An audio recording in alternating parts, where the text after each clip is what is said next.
Today I'm going to show you how to easily solve difficult trigonometry problems with the chain rule. So the process is to take the derivative of the outside function and multiply it by the derivative of the inside function. And in this case, we have more than one inside function. The innermost function is the x squared plus 4. Then the function around that is the square root. And the final outside function is the e. So whenever we take the derivative of e to the power of something, it remains unchanged. So e to the power of the square root of x squared plus 4 is still e to the power of the square root x squared plus 4. And on the right side here, we still have to take the derivative of the inside function, which is the square root. Now remember, we can always treat the square root as being to the power of 1/2. So when we take the derivative of that, as you can see, the e is still unchanged. Then we multiply the derivative of the inner function, which, dropping the 1/2 down out front, gives us 1/2 times the inside function of that square root to the power of negative 1/2, because 1/2 minus 1 equals negative 1/2.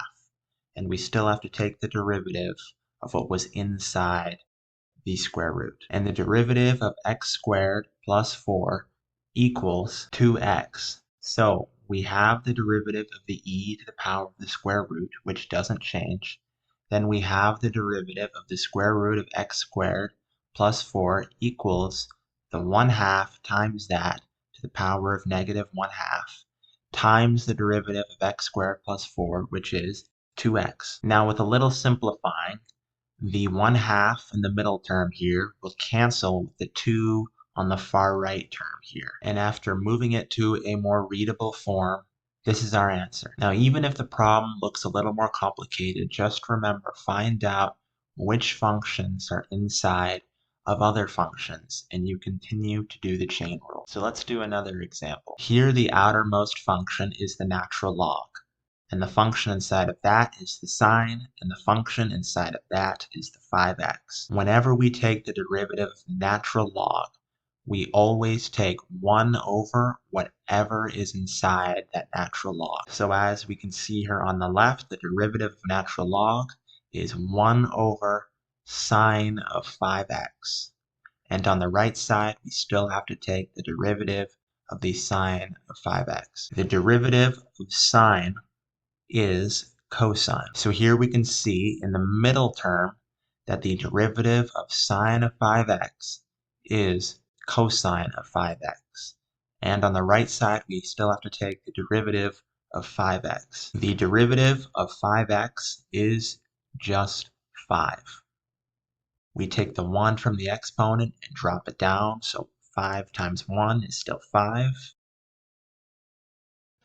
And 1 minus 1 in the exponent gives us 0, and anything to the power of 0 is 1. So the derivative of 5x, as we can see on the far right term, is 5. So the derivative of natural log is 1 over whatever is inside the natural log. The derivative of sine is cosine, and the derivative of 5x is 5. And with a little bit of simplifying, cosine over sine is cotangent. So as you can see here, we moved the 5 out front. This is just simplifying. And the cosine over sine is cotangent. And that's our simplified answer. So this is another example of just having to use the chain rule more than once. So let's do another example. So here the outside function is the negative 4, and the inside function is 1 plus x cubed. So using the power rule, we drop the negative 4 down, and we subtract 1 from it, and 4 minus 1 is negative 5. So we can see here, negative 4 times 1 plus x cubed, that term to the power of negative 5. And on the right, we still have to take the derivative of the inside function. And on that, we use the power rule again. The derivative of the 1, which is a constant, the derivative of a constant is always a 0, so the derivative of 1 is 0. And the derivative of x cubed, we drop the 3 down, we get 3x to the power of 3 minus 1, which is 2, which we see here on the far right side. And after just a little bit of simplifying, the negative 4 times the 3 are coefficients. We get negative 12x squared times 1 plus x cubed to the power of negative 5. This wasn't a trigonometry problem, but I wanted to show you that it is still the same chain rule. So let's do another example. So here the outer function is the tangent and the inner function is the 2 over x minus 1. The derivative of tangent is secant squared. So as we can see here, secant squared 2 over x minus 1 times the derivative of the 2 over x minus 1. And to take the derivative of that inside function, which is a fraction, we have to bring the x minus 1 term up to the numerator. So it'll be 2 times x minus 1 to the power of negative 1. And that is just the chain rule. So we bring the negative 1 down and subtract 1 from it. And as you can see here, the negative 1 was brought down. We subtracted negative 1 from negative 1, which gives us negative 2. Simplifying the coefficients of the 2 and the negative 1 gives us negative 2.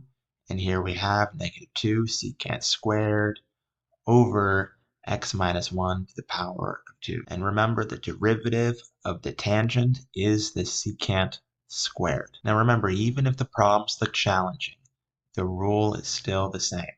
You take the derivative of the outer function and you leave the inner function that was in the outer function the same, and then you multiply it by the derivative of the inside function. And you repeat that process until you have taken the derivative of everything that is inside. Please like and subscribe for more content. I will be giving more videos very soon. Remember, you are very intelligent and are capable of learning anything, and you can do well on your next test and do very well on the AP exam